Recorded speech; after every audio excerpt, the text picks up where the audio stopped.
There is nothing more unlikable than that.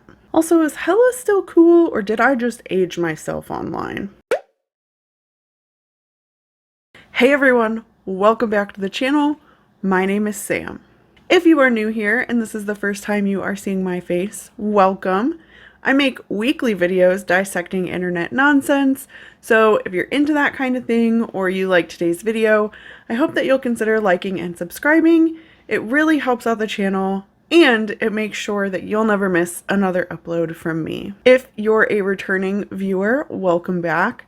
I just want to kick off today's video saying thank you all so much for your kind words and your feedback on my last video. I am doing well, and I have been so lucky that my recovery has been uneventful. I just want to promise that my recovery is going well, and I'm not pushing myself to do anything that I can't handle. So I just wanted to put that promise out there before we launch into today's video. Today we're going to be talking about someone who works out for a living and eats pretty healthfully, but complains about fat phobia online.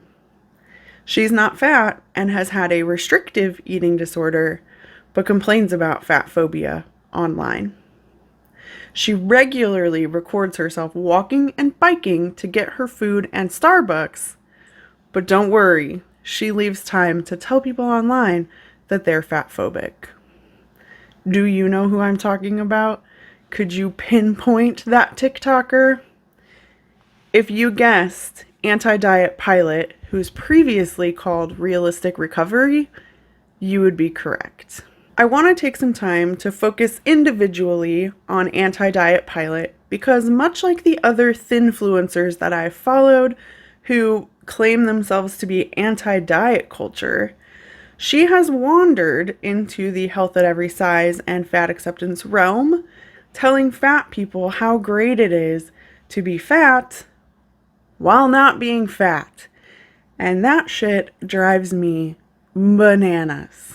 So today, I figured we could walk through her TikToks together so that she could tell us why it's so great to be a fat person based on the books that she's read and the internet articles that are full of lackadaisical research and citations. Oh, I hope you guys can see that we're in for a fun video today. Let's take a look at Anti-Diet Pilot and why she is a problem.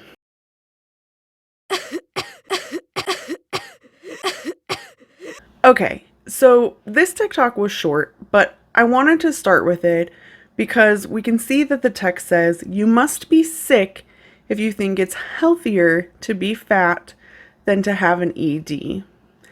And we can see in her TikTok that she's coughing into her arm because she's sick, right? She agrees that it's healthier to be fat than to suffer from an ED. And this was the first TikTok I saw of Anti-Diet Pilot, and it touched a nerve because of what I just said. Anti-Diet Pilot is a thinfluencer, like the other thinfluencers that I've covered. I will link that playlist for you in a pinned comment down below.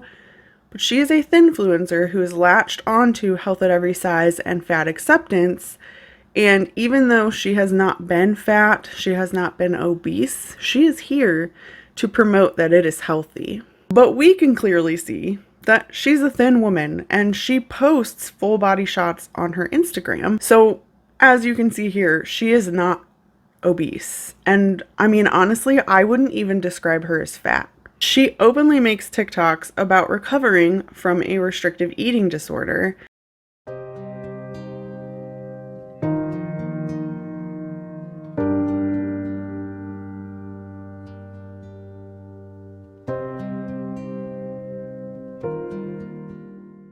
And so when I try to put these things in perspective and make them make logical sense, I almost sort of see where she's coming from, because being fat when she was overly restricting is of course healthier for her than when she was in the throes of her restrictive eating disorder. And she admits that a good chunk of her teens and 20s was spent starving herself so that she could be overtly thin, as well as over-exercising and indulging in trying to compensate for the calories she was eating. And just as I do with the others, I'll pause for a moment because I feel for her having had an eating disorder. You can tell in some of her content that it really does weigh on her when people comment or compliment or tear down her body because she has struggled with that. And so I feel that it is not easy to go through. But again, this conversation and having this conversation online, there's a lack of nuance that exists. And so I want to focus on that. Because she might have a body now that's larger than she did when she was going through her eating disorder where she was starving herself. But she's not obese. She's not even what I would consider fat. Even by fat acceptance's own scale, she would be a mid-size or a small fat. Like, she wouldn't even be welcome in this movement that she is promoting. And this TikTok left me a little confused because I was also like, what does she think that fat means? Like, would she describe herself as fat? Does she think her current body is fat? Because I would disagree. And then I also wanted to know, like, so what about the people like me who got fat because of their eating disorder and rapidly gained weight because they were binge eating and not compensating for the calories the way that she was? What about them? Is being fat healthier than having an eating disorder for them? Because being fat was a result of said eating disorder. Let's see how she feels about that. Hey Betsy, did you know that not everyone who struggles with binge eating is fat? Binging doesn't make you fat, and not binging doesn't make you thin. Body size is not determined by how much food you eat. So BED recovery does not imply weight loss. Okay, let's take a moment of silence together for the brain cells we just lost watching that TikTok. I am so sorry I subjected you to that. All right, so as someone who is actively working through binge eating disorder and binge eating recovery, there's just so much that is wrong with this TikTok, and I feel like it's important that we talk about it. According to sources like the Mayo Clinic, binge eating is defined as eating unusually large amounts of food in a specific period of time, feeling out of control, eating when you're not hungry, eating rapidly, eating until you're uncomfortably full, frequently eating alone or in secret, feeling depressed, disgusted, ashamed, or guilty about your eating, and frequently dieting without weight loss. The key to binge eating disorder is that once you consume the excessive calories, you're not trying to compensate for them by purging, by using laxatives, which is a form of purging, or excessively exercising. That is the key to binge eating disorder. But I want to point out that most of the literature related to binge eating disorder does in fact show that the main complications include obesity, poor quality of life, social isolation, and medical conditions such as type 2 diabetes, heart disease, etc. And I don't know about you guys, but my brain nearly exploded when she said that body size is not determined by how much you eat, and that binge eating disorder recovery does not imply weight loss. Because while that wouldn't apply for people who didn't rapidly gain a massive amount of weight, this again is where eating disorders get a little bit sticky. Because Anti-Diet Pilot claims to be recovering from a restrictive eating disorder, and she talks about binge eating as a part of that, but she has also told us that she tried to compensate for calories she was consuming by doing things like exercising excessively.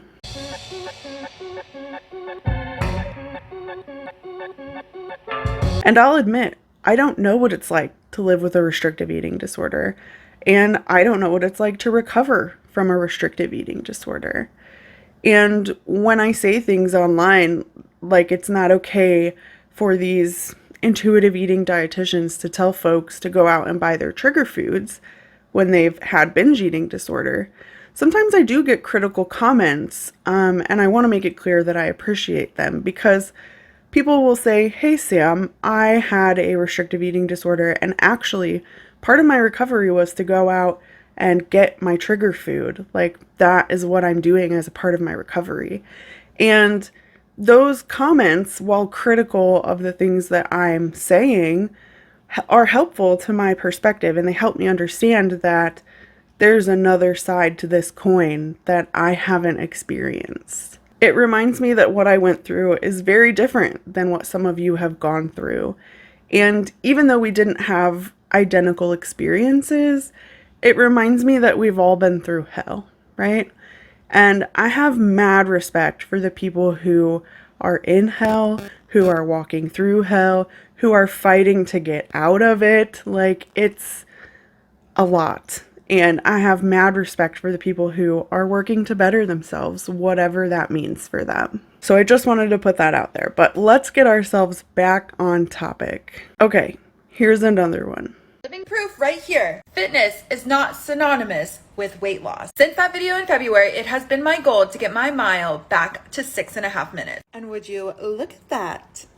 I'd like to turn your attention to my diet. Lots of ramen. We got Domino's. I love pizza. I'm obsessed with donuts. Yummy brunch. Always a venti and always sweet cream cold foam. I'm like one of those people that always has to have something sweet. And I don't really do a full workout more than like 3 times a week. You don't need to over exercise, count your calories, restrict food in order to be fit. That has nothing to do with fitness. First, she talks about getting herself to a 6.5 minute mile, which is a nice little humble brag, right? Talking about fitness and how she's kind of good at it, because 6.5 minute miles is pretty good. She then launches into telling us that even though she's fit, her diet includes trash food like Domino's, how much she loves pizza, she eats donuts, drinks Starbucks, and it's always full fat. Sometimes, you guys, it's just really hard for me to get through this. Anyway, she tells us you don't need to over-exercise, you don't need to count calories, you don't need to do any of that because it has nothing to do with fitness. What she fails to understand, and what I've been able to put together by sitting through hours worth of her content, which I willingly subjected myself to, is that even though she does eat these trash foods, her diet is overwhelmingly healthy compared to fat acceptance TikTokers who are actually overweight. She eats brightly colored vegetables in her meals and smaller portions, and even if she ate double a plate that she showed, it would likely be less calories than what an obese person filming their "what I eat in a day" eats on TikTok. She also fails to realize that her overall lifestyle is very different than that of someone who is fat or morbidly obese online. She regularly posts TikToks like this.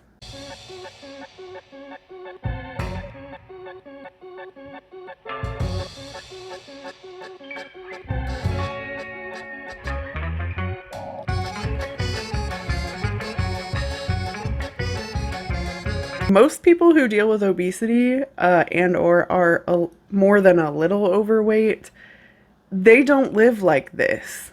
Like, walking and biking this much is not a part of their regular routine. And I chuckled a little when she said, I only work out fully like 3 times a week. But she's a coach at Orange Theory Fitness, so her job requires her to be on her feet all day. She's probably showing different exercises as she's going through. There's just so much activity built into her day naturally that most fat people don't have. And as someone who has been and still is hella overweight, it really bothers me that she thinks that her lifestyle is universal. Also, is hella still cool, or did I just age myself online? Oh, to be an elder millennial. Alright, I won't subject you to too much more, but because I'm feeling particularly snarky today, I just want to say that I just don't think that Anti-Diet Pilot is a good person. She just doesn't come off as a likable human being. Reasons I don't think she's a likable person include the fact that she has recorded herself multiple times accidentally ordering herself free Uber Eats and DoorDash using a past date that she's had, like using their credit card.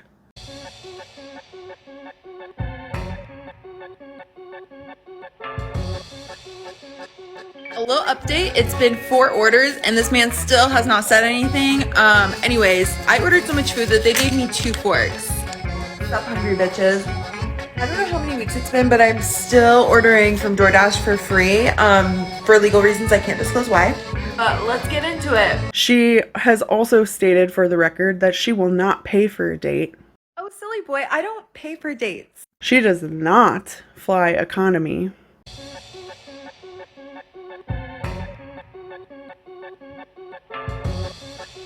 She does not like when boys ask her to meet them at a food cart or for coffee. I can't live here.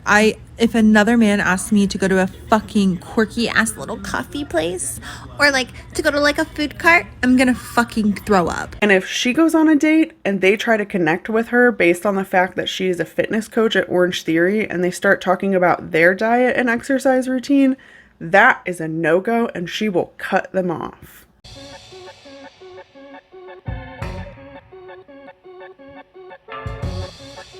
Overall, she just kind of comes off like an entitled, spoiled brat who thinks that her life experience and her experience with food and exercise is universal and that that's exactly the same experience that everybody else has had. Even though she hates when other people do that. The body positivity movement kept me fucking fat. Hello? It concerns me that you think your personal experience with being should be projected onto everyone else. Just because you were and unhealthy doesn't mean everyone else is. P.S. The body positivity movement isn't for 200-pound white girls. Bye. There is nothing more unlikable than that. All right, that is all I have for you today. What do you think about Anti-Diet Pilot? Had you seen her out in the wilds of the internet before? I'm curious to know. Are there other TikTokers or fat acceptance influencers online that you think I should be watching and or reacting to? You'll have to let me know in the comment section below. Thank you all so much for clicking on today's video and watching through to the end with me. I will see you in the next one. Bye!